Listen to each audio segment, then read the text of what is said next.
आज का ये जलसा 12 नवंबर का दिन मालेगांव शहर के लिए एक तारीख दिन था, जिस दिन मालेगांव शहर का दबदबा खत्म किया गया। लेकिन आज का दिन 28 अक्टूबर उस तारीख दिन का उजाला है। ये इतनी तादाद में बैठे हुए लोगों ने उस तारीख दिन को रोशन कर दिया है। अगर लोग ये समझते थे कि मालेगांव के लोग डर जाएंगे, पुलिस ये समझती थी कि मालेगांव के लोग डर जाएंगे, लेकिन उनको मालूम नहीं कि मालेगांव शहर निहाल अहमद के निहाली उसूलों से चलता है, जहां न लोग कभी डरे हैं न कभी डरेंगे। आज आप लोगों की तादाद ने ये साबित कर दिया कि मालेगांव शहर न कभी पुलिस से डरा है न हुकूमत से डरा है। हम कानून से चलते थे, हम कानून से चलेंगे। अगर कानून का रखवाला तोड़ने की कोशिश करेगा तो हम उसको भी बर्दाश्त नहीं करेंगे। मैं इमरान बैटरी वाले को बोल रही थी कि भाई मुहावरा है, बोलते हैं कि अल्लाह के घर में देर है, अल्लाह की लाठी में देर है लेकिन अंधेर नहीं। लेकिन आप देखो 12 नवंबर के मामले में अल्लाह ने अपना फैसला करने में देरी भी नहीं की। जो लोग 12 नवंबर के बेगुनाह जेल में थे, उनको फंसाने वाले को अल्लाह ने उनके बीच भेज दिया गुनाहगार बोलकर। दूसरा ये कि मालेगांव शहर में एक अजाब इलाही था। अजाब इलाही राष्ट्रवादी में जाना, मैंने उस वक्त भी कहा था कि ये अजाब इलाही जो हुकूमत महाराष्ट्र में राज कर रही थी, उसमें हमारे शहर के लीडर कांग्रेस छोड़ के राष्ट्रवादी में गए और ये बोल के कि मैं मेरे शहर के विकास के लिए जा रहा हूं। लेकिन वो हमारे शहर के लिए अजाब था, क्योंकि उस अमल के बाद से हुकूमत उनकी, मिनिस्टर उनका और बेगुनाह मुसलमान मालेगांव में फंस रहे हैं और बचाने वाला कोई नहीं। उसका भी हाल अल्लाह ने बता दिया, ये लोग जेल में रहे, हुकूमत भी गिर गई। इसीलिए देर है लेकिन अंधेर नहीं, और अल्लाह ताला ने इस फैसले में बहुत जल्दी की, ये दिखाने के लिए कि जुल्म बहुत दिन नहीं चलता। एक सियासी लीडर, जब 12 नवंबर का वाकया हुआ, एक सियासी लीडर ने अपनी जाती मजलिस में कहा कि क्या फर्क पड़ता है, अपना कौन फंसा। एक बात समझ लो, जब शहर की बात आती है ना, तो कोई तेरा और मेरा नहीं होता। ये शहर हमारा है और अब शहर में रहने वाला हर आदमी हमारा है। भले वो अगर नासिर खान हमारा है तो हमारा सरफराज मनियार भी हमारा है, अब्दुल रहीम पुकारे वाला भी हमारा है, जहीद तख्ती भी हमारा है, रिजवान बैटरी वाला भी हमारा है, यहाँ तक के साबिर गौहर भी हमारा है, क्योंकि वो इस शहर में रहने वाला है। जिनका मैं नाम भूल रही हूँ उनसे मैं माफी चाहती हूँ, लेकिन इस वाक़े में फंसने वाले तमाम बेगुनाह वो हमारे थे, भले ही हम उनको शक्ल से नहीं जानते थे। जब 12 नवंबर का वाकया हुआ, उसके बाद मुस्तकीम के शहर से बाहर रहने और पुलिस के सुपुर्दी के बाद मालेगांव शहर में सियासी लोगों ने बहुत सारे छछन किए, खास तौर पर मुझे फंसाने के लिए। एक दिन मुझे डीएसपी का फोन आया, उन्होंने बोला कि आप पुलिस स्टेशन में आओ, मुस्तकीम जेल में थे। मुझे पता भी नहीं था कि उन्होंने क्यों बुलाया। मुझे बुलाया गया, मंसूर भाई जो मरहूम हो गए हैं उनको बुलाया गया, रिजवान सर को बुलाया गया और हमसे पूछने लगे फला तारीख को तुम लोग कहाँ थे, तुमने क्या किया। हमको पता भी नहीं था कि उस तारीख को हमने क्या किया, लेकिन बाद में हमको समझा कि एक सियासी बड़े लीडर जो कारपोरेशन के ओहदे पे थे, उन्होंने मेरे खिलाफ पुलिस को एफिडेविट करवाया एक आदमी से, और ये कहा गया कि भाई शान हिंद मालेगांव शहर में फसाद करवाना चाहती है। और इसका सबूत ये है कि शेख रशीद साहब ने प्रेस कॉन्फ्रेंस लेकर ये कहा कि मालेगांव शहर में फसाद कराने की साजिश की जा रही है। और पुलिस को मैंने ये खबर दे दी है, पुलिस अपनी कार्रवाई कर रही है। अरे जिसका बाप नहीं दुनिया में, जिसका भाई नहीं दुनिया में, जिसका शोहर जेल में है, उस अकेले से तुम मुकाबला कर रहे हो।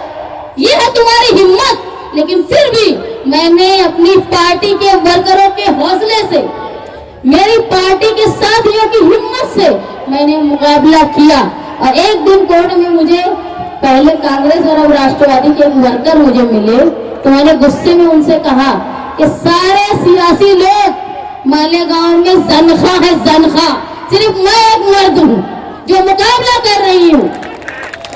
میں نے غصے میں ان کو کہا تھا, ہمت ہے تو مجھ سے آ کے بات کرو, تم پولیس کے پاس مجھے خط دیتے ہو. مجھے ضلع ایس پی نے بلایا, مجھے بار بار پولیس کا فون آ رہا تھا, میں تاخیر سے اٹھی, بار بار فون آ رہا تھا, یہاں تک کہ پولیس میرے گھر آ گئی. لیکن الحمدللہ ساتھی نہال احمد صاحب کا وہ نام ہے کہ گیٹ کے اندر گھسنے کو ان کو ڈر لگتا ہے. باہر سے مجھے فون کیا اور یہ بولا کہ ضلع ایس پی آئے ہیں, تم کو بلا رہے ہیں. میرے گھر میں 2 بچے معصوم, میرا شوہر جیل میں. میں نے میرے بچوں کو کہا نیند میں سے اٹھا کے, بیٹا اگر مجھے آنے میں دیر ہو گئی تو تم نانی کو فون کر کے گھر چلے جانا نانی کے. تو پوچھنے لگے امی کہاں جا رہے ہو؟ میں بولی بیٹا ہو سکتا مجھے بھی جیل جانا پڑا. اور میں گئی اور وہاں پہ جتنا برا برا بول سکتی تھی غلط کام کرنے والوں کو میں نے بول دیا, اور یہ بول دیا کہ کر لو گرفتار مجھے.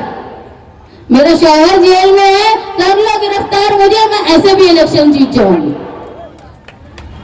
اور اس کے بعد جب انہوں نے نہالی تیور دیکھ لیا تو کوئی نوٹس, کوئی پولیس والا دوبارہ گھر نہیں آیا.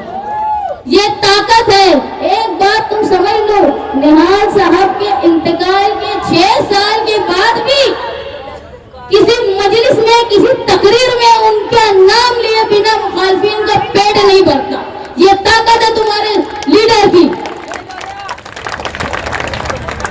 کچھ لوگ ایسا بھی کہہ رہے تھے کہ ایسے بھاگے تھے, ویسے جمع ہوئے, یہ جمع ہوئے, وہ جمع ہوئے. مجھے ایک بات بتاؤ, 12 نومبر کا معاملہ کوئی سیاسی نہیں تھا. یہ آہنت رسول, رسول کی محبت میں, نبی کی محبت میں لوگ جمع تھے, اپنا احتجاج کر رہے تھے. یہ بتاؤ کون کہاں تھا وہ جانے دو, تم کہاں تھے؟ کون سا لیڈر وہاں موجود تھا؟ ارے تم روم پہ, کھڑی پہ, میت پہ کھڑے ہو کے فوٹو کھنچاتے ہو. 12 نومبر کو کیوں نہیں آئے؟ کیا وجہ تھی کہ تم لوگ نہیں آئے؟ ارے ہم تو فخر سے آئے, فخر سے گئے, جیل بھی گئے, واپس بھی آئے, ساتھیوں کو بھی لائے. اور ہم دیکھو لڑیں گے بھی, ہاریں گے بھی, جیتیں گے بھی, کیونکہ میدان میں وہی گرتا ہے جو شہ سوار ہے. وہ طفل کیا گرے جو گھٹنوں کے بل چلے. یاد رکھو, جو گھٹنے جن کے سلامت نہیں ہیں ان کے بارے میں مجھے کچھ بولنا نہیں. مالیگاؤں شہر یہ قانون کی پاسداری کرنے کا شہر ہے. اگر کوئی لیڈر یا کوئی آدمی قانون کی پاسداری کرنے والوں کے خلاف کوئی کارروائی کرے گا تو یہ شہر اس کو معاف نہیں کرے گا. دیکھو دیر ہے پر اندھیر نہیں. جنہوں نے مختاری کی ہے ان کا آج نہیں تو کل منہ کالا ہوگا. مالیگاؤں شہر میں پولیس اگر لوگوں کے ساتھ اچھا سلوک کرے گی, قانون کے دائرے میں رہ کے کرے گی, تو ہم ان کو بھی پھولہار کریں گے. اور اگر پولیس نے بے گناہ لوگوں کو پھنسانے کی کوشش کی, لوگوں کو دھمکانے کی کوشش کی, اتنے بجے یہ بند ہونا چاہیے, یہ یہاں کیوں کھڑے ہو, یہ کیوں, وہ کیوں, بلا وجہ اگر لوگوں کی روزی روٹی پر کسی طرح کی آفت لانے کی کوشش کی گئی تو یہ جنتا دل, یہ نہالی ورکر ہر طرح کا مقابلہ کرنے کے لیے تیار ہے. رضوان بھائی کی اسٹائل میں بولوں, ہے نا تیار بھائیوں؟ ساتھیوں, مالیگاؤں شہر ہندوستان کو تحریک کا راستہ بتاتا ہے. مالیگاؤں شہر کو دیکھ کے ہندوستان میں لوگ یہ طے کرتے ہیں کہ اب حکومت نے اگر کوئی غلط فیصلہ کیا ہے تو اس کے خلاف کیسے آواز اٹھائے. اور اس شہر پر اگر اتنی بڑی آفت آ گئی کہ معمولی سے تشدد کے لیے 60 لوگ 11 مہینے جیل میں رہے, ارے تو ہمارے لیے دکھ کی بات ہے. ہماری لیڈرشپ کے لیے تو یہ اتنا بڑا دکھ ہے کہ استعفیٰ دے دینا چاہیے لیڈروں نے کہ بڑے خراب حالات میں. لیکن मुस्तकबिल में ऐसा कोई वक्त ना आए कि तुम्हारे शहर के नौजवान बाइज्जत लोग, बेगुनाह लोग जेल में रहे। इस चीज के लिए तुमको आज अहद करना है कि मालेगांव शहर का अगर दबदबा वापस चाहिए तो तुमको निहाल अहमद की सोच को जिंदा रखना है और वो ताकत पहुंचाना है और हमारे हाथ मजबूत करना है। आप हमारे हाथ मजबूत कीजिए, हमारे साथ ताकत बन के रहिए। इंशाअल्लाह मुस्तकबिल में चाहे पावर वाले हो, कारपोरेशन वाले हो, पुलिस वाले हो, कोई बिना वजह आपको परेशान नहीं कर पाएगा। मेरे साथ मेरी पार्टी का वर्कर था जो सैकड़ों की तादाद में आता था।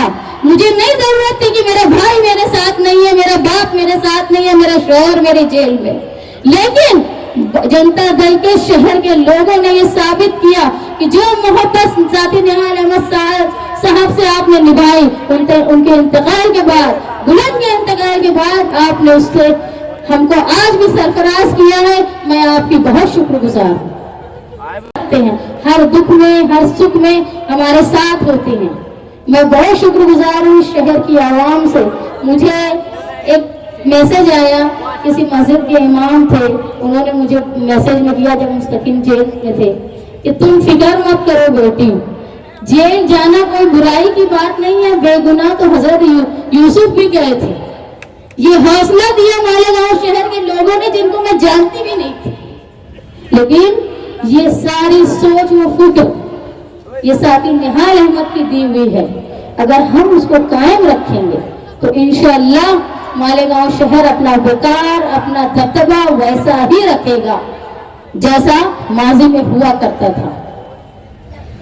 एक शेर के साथ मैं मेरी तकरीर खत्म करती हूँ कि तूफान का एक हम ही करेंगे मुकाबला, तूफान का एक हम ही करेंगे मुकाबला, कश्ती से कुछ दिलों को उतर जाने दीजिए।